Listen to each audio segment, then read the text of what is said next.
আমরা পড়ছি কোষ বিভাজন। প্রথমে আমরা দেখব হ্যাপ্লয়েড এবং ডিপ্লয়েড কি জিনিস। হ্যাপ্লো শব্দের অর্থ হচ্ছে সিঙ্গেল, হ্যাপ্লুজ শব্দের অর্থ হচ্ছে সিঙ্গেল, আর ডিপ্লো শব্দের অর্থ হচ্ছে ডাবল। সো হ্যাপ্লয়েড মানে হলো একটা দল। ধরা যাক এই 4টা ক্রোমোজোম আছে, একটা দল যেখানে প্রত্যেকটা ক্রোমোজোম সিঙ্গেল সিঙ্গেল। 4 জন মিলে আবার সিঙ্গেল কি? তাহলে এটা একটা গুরুত্বপূর্ণ প্রশ্ন। এই ক্রোমোজোমটা যেমন ইউনিক, এ যে কাজ করে এ সে কাজ করে না, এ অন্য কাজ করে, এ আবার অন্য কাজ করে, আবার অন্য কাজ করে। তাহলে আমরা 4 জন মিলে দেখলাম যে 4 জন 4 ধরনের কাজ করে, সবাই ইউনিক, সবাই স্বতন্ত্র, রাইট? সো যদি আমরা কখনো এই ধরনের পাই, আমরা মানুষের কথা চিন্তা করি। মানুষের শুক্রাণুতে দেখি আমরা, ধরা যাক বাবার দিক থেকে আপনি 23টা ক্রোমোজোম পাচ্ছেন। 1 2 3 4 5 6 ... 23। এটা 23 নাম্বার। ওকে, যদিও 23 নাম্বার ক্রোমোজোম এমন না, একটু ডিফারেন্ট। বাবার দিক থেকে আপনি এগুলো পেলেন। বাবার দিক থেকে পাওয়া ধরা যাক এটা হচ্ছে 11 নম্বর ক্রোমোজোম। কত নম্বর? 11। 11-র এই যে শর্ট এন্ডে এই জায়গা কাজ হলো ইনসুলিন তৈরি করা। কি কাজ? ইনসুলিন তৈরি করা। তো আপনি আর কোনো ক্রোমোজোমে গিয়ে দেখবেন যে কেউ ইনসুলিন তৈরি করছে না, তাহলে এখানে এটা ইউনিক কিনা? ঠিক তেমনি বাকি সবগুলো ইউনিক, কাউরের সাথে কাউরে মিল নাই। তাহলে আমরা এবার লিখি যে এখানে একটা আমরা সেট পেলাম, যেখানে কয়টা ক্রোমোজোম আছে? 23টা, এবং 23টা 23 ধরনের। আচ্ছা, শুক্রাণু দেখলাম আমরা। এবার চিন্তা করো, এগুলো ডিম্বাণুতে থাকা ক্রোমোজোম, এই জিনিসগুলা।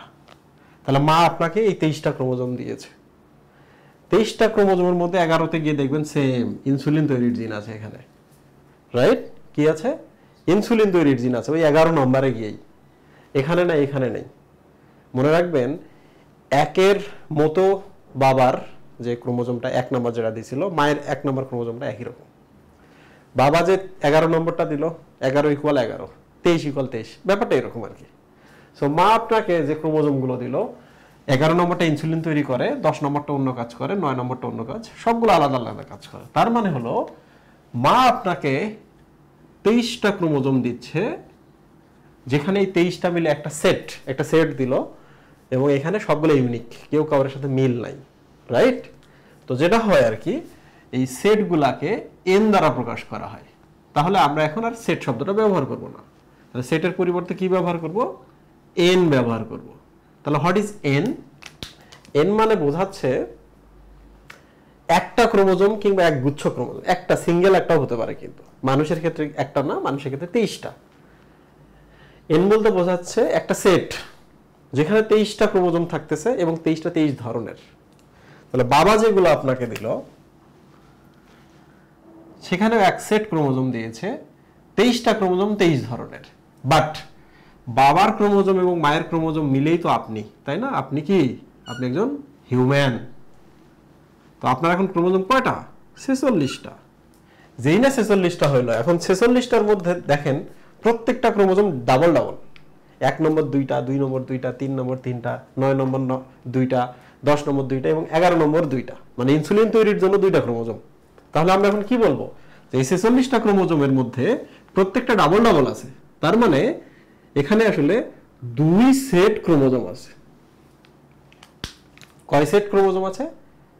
ইউনিক 23টা এক সেট, ইউনিক 23টা এক সেট। যখন 2টা সেট একসাথে হয়ে গেল, তখন কিন্তু ইউনিক থাকলো না, প্রত্যেকটা ডাবল ডাবল হয়ে গেল, একই ধরনের হয়ে গেল, তাই তো? প্রিয় স্টুডেন্ট, যখনই আপনার শরীরে এরকম থাকবে, বাপের ক্রোমোজোম মায়ের ক্রোমোজোম পাশাপাশি থাকবে সবগুলাই, তখন আমরা বলবো যে একই ধর্মের ক্রোমোজোমগুলো 2টা করে আছে, তার মানে সেট আছে অ্যাকচুয়ালি 2টা। তো এই হলো হ্যাপ্লয়েড এবং ডিপ্লয়েড। ওকে, তো হিউম্যান কিন্তু, আমার শরীরটার কথা চিন্তা করুন, আমার শরীরে আমার বাবার জিনও আছে, মায়ের জিনও আছে। তাহলে রাজীব ভাই হচ্ছে 2 সেট ক্রোমোজোম আছে প্রত্যেকটা কোষের মধ্যে। আচ্ছা, একটা অ্যান্টের কথা চিন্তা করেন। অ্যান্ট মানে হচ্ছে কুকুর। অ্যান্ট মানে কি? পিঁপড়া। আচ্ছা, মেল পিঁপড়া আছে না মুহিত? মেল পিঁপড়ায় কিন্তু এক সেট ক্রোমোজোম থাকে, মেল পিঁপড়াকে কিন্তু ড্রোন বলা হয়। তাহলে বলেন তো, মেল পিঁপড়াতে এক সেট ক্রোমোজোম, মানে যতগুলো ক্রোমোজোম আছে সবগুলো ইউনিক, ডাবল ডাবল নাই। আবার দেখেন বি, বি মানে হচ্ছে ঘোড়া, মৌমাছি। আচ্ছা, বি মানে হচ্ছে মৌমাছি। তো মেল বি যেগুলো আছে, পুরুষ মৌমাছি যেগুলো আছে, সেগুলো শরীরের মধ্যে কিন্তু বাবার জিন মায়ের জিন কিন্তু নাই, এক সেট জিন আছে, একদিক থেকে আসা। তো এগুলো হচ্ছে এন। আপনি একটা মশার কথা চিন্তা করেন বা শৈবালের কথা চিন্তা করেন, শৈবাল, শ্যাওলা আর কি, শ্যাওলা কি হয়, শ্যাওলা মায়ের শরীর থেকে চলে আসতেছে। তো তাদের শরীরে কখনো না কখনো ডিপ্লয়েড দশা আসে, বাট ইউজুয়ালি এলজি হচ্ছে হ্যাপ্লয়েড। তার মানে আপনাকে আমি একটা শ্যাওলা দিলাম, শ্যাওলা দিয়ে বলবো বলেন তো একই রকমের 2টা ক্রোমোজোম পাবেন আপনি এর শরীরে? একই রকমের 2টা ক্রোমোজোম পাবেন? পাবেন না। আবার আমি যদি আপনাকে বলি যে মানুষের শরীরে যাও তো, গিয়ে দেখো তো যে 11 নম্বরটা 2টা আছে, পাবেন। 13 নম্বরটা 2টা আছে, পাবেন। 1 নম্বরটা 2টা আছে, পাবেন। তার মানে ইউনিটগুলো ডাবল ডাবল যখন হয় তখন 2n, আর ইউনিটগুলো যখন সিঙ্গেল সিঙ্গেল হয় তখন হচ্ছে n। আশা করছি হ্যাপ্লয়েড এবং ডিপ্লয়েড নিয়ে আপনাদের আর কোনো প্রবলেম নেই। মাঝে মাঝে দেখবেন এই একটা কোষ, এই একটা কোষ, দুইজন মিলিত হলো, এর মধ্যে ইউনিক ক্রোমোজোম ছিল এক সেট, এর মধ্যে ইউনিক ক্রোমোজোম ছিল এক সেট, এক সেটকে আমরা n দ্বারা প্রকাশ করলাম। তাহলে এই কোষটা এখন কি হলো? 2n। যদি কখনো এমন হয় এর সাথে আরো একটা কোষ মিলিত হলো, সেও ছিল ইউনিক ক্রোমোজোম, তাহলে এখন একটা আমরা কোষ পেলাম, এটা কি n? 3n, right? তাহলে এটা হচ্ছে হ্যাপ্লয়েড। হ্যাপ্লয়েড, 2টা হ্যাপ্লয়েড মিলে হলো ডিপ্লয়েড। আরেকটা হ্যাপ্লয়েড যখন যুক্ত হলো, দিস ইজ কল্ড ট্রিপ্লয়েড। যদি আরো একটা হ্যাপ্লয়েড যুক্ত হয় তখন এটাকে আমরা বলবো টেট্রাপ্লয়েড বা পলিপ্লয়েড, রাইট? প্লয়েড শব্দের অর্থ হলো সেট, প্লয়েড শব্দের অর্থ হচ্ছে সেট। হ্যাপ্লয়েড তার মানে হচ্ছে সিঙ্গেল সেট, ডাবল সেট। এটা single set, single set, double set, single set, 3টা মিলে হচ্ছে ট্রিপল সেট হয়ে গেল। এখানে 4টা সেট হয়ে গেল। আশা করছি হ্যাপ্লয়েড ডিপ্লয়েড নিয়ে আপনাদের প্রবলেম সলভ হয়ে গেছে। এখন প্রশ্ন হলো মানুষের দেহে হ্যাপ্লয়েড ডিপ্লয়েড কোথায় আছে? Okay, it's a human, it's a human.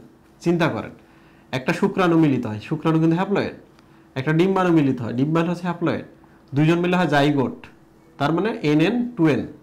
আমরা ডিপ্লয়েড দশায় প্রবেশ করলাম, এখান থেকে কিন্তু একটা মানুষ তৈরি হয় বিভাজন হতে হতে। তাহলে একটা মানুষের শরীরে আপনি যত কোষ পাবেন, পায়ের পাতা থেকে নিলেন 2n, চোখের পাতা থেকে নিলেন, চুল থেকে নিলেন, লালা থেকে নিলেন, একটা রক্তকণিকা নিলেন, সবগুলোর মধ্যে কি পাবেন? 2n। কিন্তু মানুষের শরীরে একটা না একটা সময় গিয়ে আপনি হ্যাপ্লয়েড পাবেন। কখন জানেন? এই মানুষটা যখন প্রজনন করতে যাবে, ধরা যাক ইটস এ মেল কিংবা ইটস এ ফিমেল। তো ফিমেল এখান থেকে ডিম্বাণু তৈরি করবে, সিঙ্গেল সেট, মিওসিসের মাধ্যমে। ফিমেল এখান থেকে শুক্রাণু, মেল এখান থেকে শুক্রাণু তৈরি করবে মিওসিসের মাধ্যমে, n। এরা দুইজন যখন মিলিত হয় আবার মানুষ হয় 2n। তার মানে আমাদের শরীরে আমরা যদি হ্যাপ্লয়েড কোষ খুঁজতে চাই তাহলে শুক্রাণুতে যেতে হবে কিংবা ডিম্বাণুতে যেতে হবে। আশা করছি আমি আপনাদের হ্যাপ্লয়েড ডিপ্লয়েড বোঝাতে পেরেছি। আল্লাহ হাফেজ।